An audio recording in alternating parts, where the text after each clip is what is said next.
오늘은 5월 22일 열왕기상 20장 1절부터 12절입니다. 아람의 벤 하닷 왕이 그의 군대를 다 모으니 왕 32명이 그와 함께 있고 또 말과 병거들이 있더라. 이에 올라가서 사마리아를 에워싸고 그곳을 치며 아람의 왕 벤하닷이 이스라엘을 군대를 다 모아서 이스라엘과 전쟁을 벌이려고 합니다. 그 아람 왕이 정복했던 그 지역들이 있어요. 그 지역들을 다스리는 또 왕들이 있는데요. 그 왕들이 32명이 이 아람 왕을 또 따라요. 그러다 보니까 군사력이 어마어마한 것이죠. 그런 대단한 군사력을 갖고 이스라엘과 전쟁을 벌이고자 온 겁니다. 이스라엘의 입장에서 볼 때는 객관적인 전력상 이길 수가 없어요. 벤하닷은 그래서 큰 소리를 칠 수밖에 없는 것이죠. 이건 싸워도 싸울 수 있는 상황이 아닌 거예요. 객관적으로 볼 때, 사람의 눈으로 볼 때는 이 전쟁은 이미 끝난 겁니다. 도저히 맞상대를 할 수 있는 상황이 아닌 거예요. 이스라엘은 너무도 군사력이 적기 때문에 그렇습니다. 여러분, 우리는 알아야 돼요. 이 세상을 살다 보면 우리는 항상 뭘로 판단을 하냐면 눈에 보이는 대로 판단을 해요. 눈에 보이는 대로, 와 대단하다, 와 많다, 내가 할 수 있을까, 나 못할 것 같은데, 질 것 같은데, 끝났는데, 이렇게 눈으로 판단할 때가 너무 많다는 거예요. 여러분, 그러나 우리는 알아야 될 게 있는데 눈으로 보이는 게 다가 아니에요. 우리는 보이지 않는 힘이 있어요. 아시죠? 바로 살아계신 하나님이십니다. 하나님이 여러분과 함께 계신다면 눈에 보이는 상황도 능히 바꿀 수 있는 능력이 그분께 있음을 분명히 확실히 믿어서 어려울 때마다, 힘들 때마다 눈에 보이는 대로 판단하고 절망하는 것이 아니라 하나님께 기도하는 여러분 되기를 축원드립니다. 3절입니다. 네 은금은 내 것이요 네 아내들과 네 자녀들의 아름다운 자도 내 것이니라 하매 이스라엘의 왕이 대답하여 말하기를 내 주 왕이요 왕의 말씀같이 나와 내 것은 다 왕의 것이니라 하였더니 3절과 4절을 보니까 전쟁도 치르기 전에 이미 아람 왕 벤하닷이 이긴 것 같아요. 그 왕이 이렇게 얘기를 합니다. 이스라엘 아합 왕에게 얘기를 해요.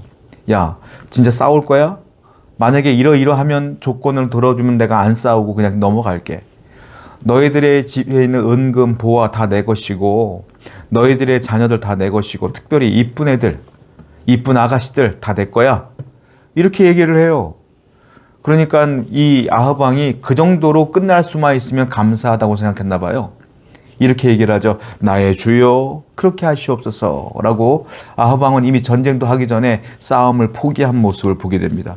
그런데 놀라운 건 이 아합 왕이 이 벤하닷을 향하여 뭐라고 표현합니까? 나의 주여 이렇게 표현해요. 아합 왕은 지금 나라를 빼앗길 만한 위기를 만났잖아요.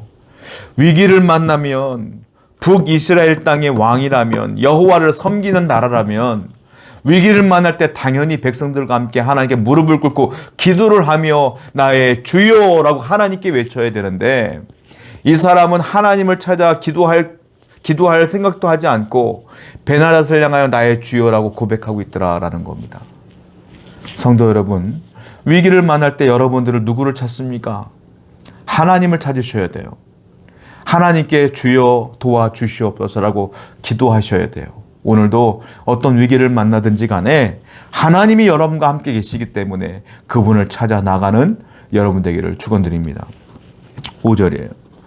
사신들이 다시 와서 이르되 벤하닷이 이르노라 내가 이미 네게 사람을 보내어 말하기를 너는 네 은금과 아내들과 자녀들을 내게 넘기라 하였거니와 내일 이맘때에 내가 네 신하들을 내게 보내리니 그들이 네 집과 네 신하들의 집을 수색하여 네 눈에 기뻐하는 것을 그들의 손으로 잡아 가져가리라 할지라. 아합 왕이 그러라고 했어요. 그런데 벤하닷은 그 얘기를 듣고 이번엔 선을 넘어버려요.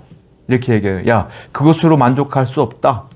너희들이 주는 대로 내가 받을 수 없고 내가 신하들을 또 보낼 테니까 그 신하들이 너희들의 집, 왕궁, 신하들의 집 다 뒤져보면서 좋은 것들이 있으면 그들 다 가져갈 거야. 그냥 놔둬. 이 말이에요. 맨 처음에는 조공을 바치라고 했는데 이번에는 아니다. 내가 그냥 필요한 거 다 가져갈게. 이렇게 얘기하고 있어요. 점점 강도가 세워지고 한마디로 말하면 모든 걸 다 빼앗아 가겠다라고 이야기하는 것들을 보게 돼요. 벤하닷의 요구가 도를 넘어서는 것이죠. 여러분, 악이라는 것, 죄라는 것은요 이와 같아요.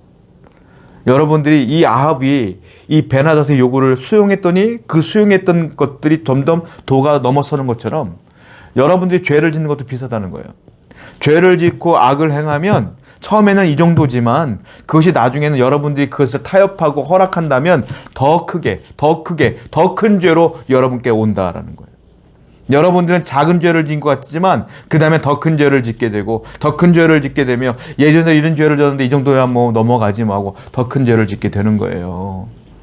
계속 그렇게 넘어가는 거예요. 그래서 악은 뿌리라도 뽑아버려야 돼. 처음부터 싹을 다 없애버려야 돼.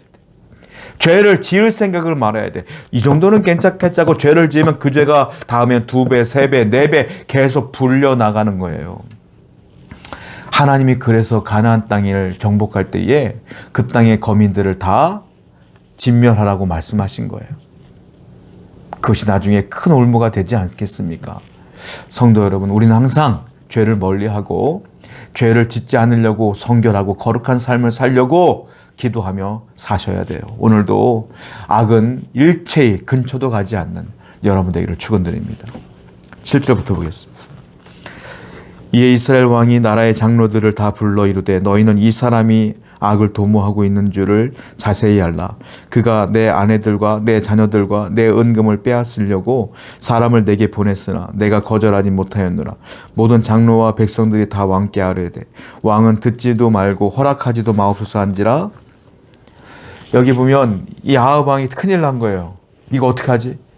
이제 이거 완전히 이 나라를 다 뺏기게 생겼네. 그래서 그가 고민하던 중에 어떻게 하냐면 회의를 소집합니다. 이스라엘 장로들 다 불러 모았어요. 그리고 이 얘기를 해요. 어떡하지? 그때 장로들이 이렇게 얘기를 합니다. 이 정도까지 왔으면 싸워야죠. 전쟁을 벌여야죠. 왕은 그들의 요구 조건을 들어주지 마세요. 라고 장로들이 조언을 하는 걸 보게 돼요. 여러분, 아무 문제가 없어 보입니다. 그렇죠? 왕이 고민할 때 장로들을 부르고 신하들을 불러서 얘기하는 것 아무 문제가 없어 보여요.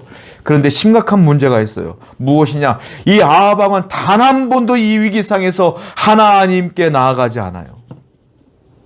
하나님을 찾지도 않아요. 아합 왕뿐만이 아니라 이스라엘 신하들과 장로들 한 명도 하나님께 기도해 보시죠 라고 조언하는 사람이 단 한 명도 없어요. 성도 여러분, 이게 문제예요.